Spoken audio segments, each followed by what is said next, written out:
மாலை முரசு நேயர்களுக்கு வணக்கம். இன்றைய பங்குச்சந்தை நிலவரம் பார்க்கலாம். நிஃப்டியை பொறுத்த மட்டும் 23,500 எலெக்ஷனுக்கு அடுத்த நாள் 5ஆம் தேதி வந்தது. ஸோ அங்கேருந்து இப்போ வரைக்கும் கிட்டத்தட்ட ஒரு 2-3 வாரம் ஆகிடுச்சு. இந்த மந்த்து கடைசி வாரமே வந்துடுச்சு. இன்னும் அதே ரேட்லேயே கன்சால்டேட் ஆகிட்டே இருக்குது. ஸோ எய்தர் சைடு நிஃப்டி வந்து ஏதாவது ஒரு பக்கம் வந்து ஒரு 500,000 பாயிண்ட் வந்து ஒரு சைட் போகிறதுக்கு வாய்ப்பு இருக்குது.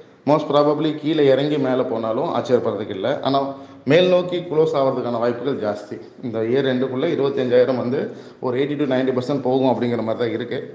அதனால் கீழே விழுந்துச்சுன்னா அதை யூஸ் பண்ணி அக்குமுலேட் பண்ணோம்னா ஒரு வெயிட் பண்ணணும், வாங்கிட்டு வெயிட் பண்ணணும். ஒரு மாதம் 2 மாதம் வெயிட் பண்ணால் தான் மார்க்கெட் வந்து மேலே வரும். டிசம்பர் வரைக்கும் வெயிட் பண்ணினா 25,000 நிஃப்டிக்கு நிச்சயமாக பார்க்கலாம்.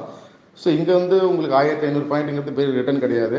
ஸோ இங்கே கொஞ்சம் தான் வாங்கணும். இறங்குச்சுன்னா ஆவரேஜ் பண்ண 22,000 பக்கம் திரும்ப ஒரு முறை வந்ததுன்னா அதை பயன்படுத்திக்கலாம். ஸோ அப்போது உங்களுக்கு நல்ல ரிட்டர்ன் கிடைக்க வாய்ப்பு இருக்குது.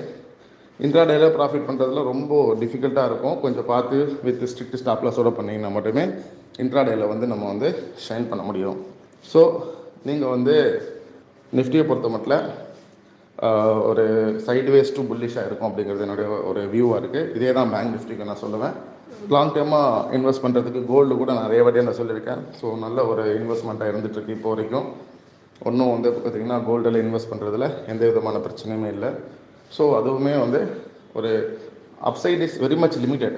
ஆனாலுமே பேரிஷாக இல்லை, இன்னும் புல்லிஷாக தான் இருக்குது. எதுவுமே பார்த்திங்கன்னா நிஃப்டி வந்து இங்கேருந்து 50,000 போகும் அப்படியெல்லாம் உடனே ஒன் ஷாட்டில் போகாது.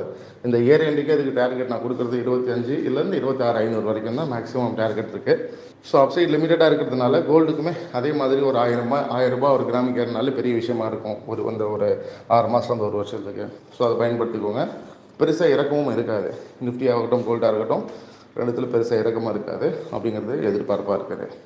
நன்றி, வணக்கம்.